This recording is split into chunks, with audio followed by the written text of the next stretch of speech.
बिस्मिल्लाहिर्रहमानिर्रहीम। अस्सलाम वालेकुम दोस्तों, हमारा उस्ताद अब्दुल गफ़ार तहां ॾिसी रहा है मुझो यूट्यूब चैनल। दोस्तों एक नए वीडियो से अगर तहां जी खिदमत में दोस्तों अज सबक 29 दर्जे 7 मां जंहिंजो उनवान आहे माहौल जी गदलाण। पहिरें हिन सबक जूं लफ़्ज़ माञाऊं, पोइ सवाल जवाब, उन खां बाद में ॿियूं जेके एक्सरसाइज़ूं आहिनि उन्हनि खे हल कंदासीं। तव्हां दोस्तनि खे गुज़ारिश आहे जेकॾहिं चैनल ते नवां आहियो चैनल खे सब्सक्राइब, वीडियो खे लाइक शेयर ऐं पंहिंजे क़ीमती राय खां ज़रूरु आगाह कंदा। हलूं था सबक जे लफ़्ज़ माना ऐं सवाल जवाबनि जे तरफ़। जी दोस्तों, हाणे लफ़्ज़नि जूं मानाऊं लिखंदासीं। लफ़्ज़ माहौल माना वायुमंडल। लफ़्ज़ परहेज़ माना परे रहण। लफ़्ज़ टाइफाइड माना मुद्दे जो बुखार। लफ़्ज़ आबी माना पाणीअ वारियूं। और लफ़्ज़ आहे शुआउ माना किरणा। लफ़्ज़ ज़ाया माना ख़त्म थियण। पोइ लफ़्ज़ आहे आस पास माना इर्द गिर्द। लफ़्ज़ पखेड़ींदियूं माना फहिलाईंदियूं। लफ़्ज़ गंदो माना ख़राब। लफ़्ज़ जीवत माना जानदार। लफ़्ज़ मुतासिर माना असर वठण। लफ़्ज़ उपाय माना कदम। मश्क नंबर पहिरियों, हेठि ॾिनल सवालनि जा जवाब ॾियो। अलिफ़ सवाल नंबर पहिरियों, माहौल छा खे चइजे थो? जवाब, असांजे आस पास जेको वायुमंडल आहे उनखे माहौल चइबो आहे। बे सवाल नंबर ॿियो, माहौल जी गदलाण मां मुराद छा आहे? जवाब, उहा गदलाण जेका माहौल ते असर करे उनखे माहौल जी गदलाण चइबो आहे। जीम सवाल नंबर टियों, माहौलियाती गदलाण जे मुख़्तलिफ़ क़िस्मनि जा नाला लिखो।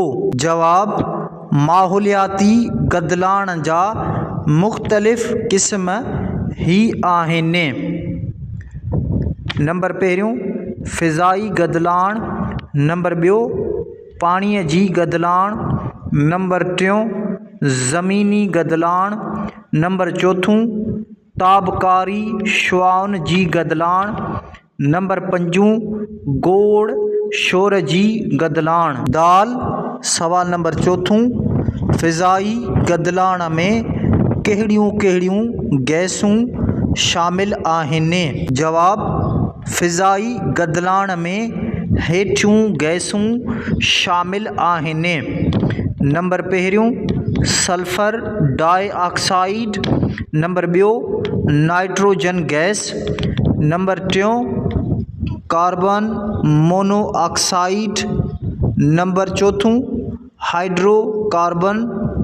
नंबर पंजों कार्बन डाइऑक्साइड। हे सवाल नंबर पंजों, गंदे पाणीअ मां फहिलजंदड़ बीमारियुनि जा नाला लिखो। जवाब, गदले पाणीअ मां फहिलजंदड़ बीमारियुनि जा नाला हेठि ॾिजनि था।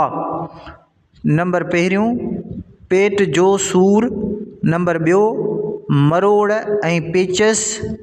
नंबर टियों मुद्दे जो बुखार। नंबर चोथों पेट में कीअनि जी बीमारी। वाव सवाल नंबर छहों, ताबकारी शुआ कहिड़ियुनि शयुनि मां पैदा थींदा आहिनि? जवाब, ताबकारी शुआ एक्स-रे ऐं गामा रेज़ मां पैदा थींदा आहिनि। ज़े सवाल नंबर सतों, गोड़ जा इंसानी सिहत ते कहिड़ा असर पवनि था? जवाब, गोड़ जे करे इंसान जे ॿुधण जी सलाहियत ज़ाया थींदी आहे ऐं उन खां अलावा इंसानी उज़वनि ऐं संदुनि में छिक पैदा थींदी आहे, जंहिं करे मथे में सूर ऐं थकावट जो अहसासु थींदो आहे। नंबर 2, हेठि ॾिनल लफ़्ज़नि जी माना लिखो ऐं जुमलनि में कमाणियो। लफ़्ज़ आहिनि माहौल, कुशादगी, परहेज़, गदिलाण, मुहिम, इनफरादी। जी दोस्तों, हाणे लफ़्ज़नि जूं मानाऊं लिखंदासीं ऐं हिननि खे जुमलनि में इस्तेमालु कंदासीं। लफ़्ज़ आहे माहौल, माना वायुमंडल। जुमिलो लिखंदासीं माहौल खे पुरसुकून बणाइणु घुरिजे। पोइ लफ़्ज़ आहे कुशादगी, माना वसात। जुमिलो लिखंदासीं मजलिस में वेहण लाइ कुशादगी पैदा करणु घुरिजे। पोइ लफ़्ज़ आहे परहेज़, माना परे रहणु। जुमिलो लिखंदासीं ख़राब शयुनि खाइण खां परहेज़ कयो वञे। पोइ लफ़्ज़ आहे गदिलाण, माना ख़राबी। जुमिलो लिखंदासीं माहौल जी गदिलाण करे बीमारियूं वधी वियूं आहिनि। पोइ लफ़्ज़ आहे मुहिम, माना वॾो कमु या मार्को।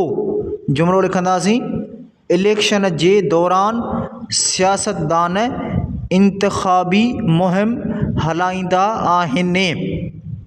पोइ लफ़्ज़ आहे इनफरादी, माना अकेले। जुमिलो लिखंदासीं इज्तिमाही ज़िंदगी सां गॾोगॾु माण्हूअ खे इनफरादी ज़िंदगी बि सुधारणु घुरिजे। नंबर 3, इलाइक़े जे काउंसलर खे पंहिंजे पाड़े में रस्तनि जी सफ़ाईअ ऐं गंदे पाणीअ जे निकालीअ लाइ मुनासिब इंतज़ाम करण लाइ दरख़्वास्त लिखो। जी दोस्तों, हाणे काउंसलर साहिब खे दरख़्वास्त लिखंदासीं।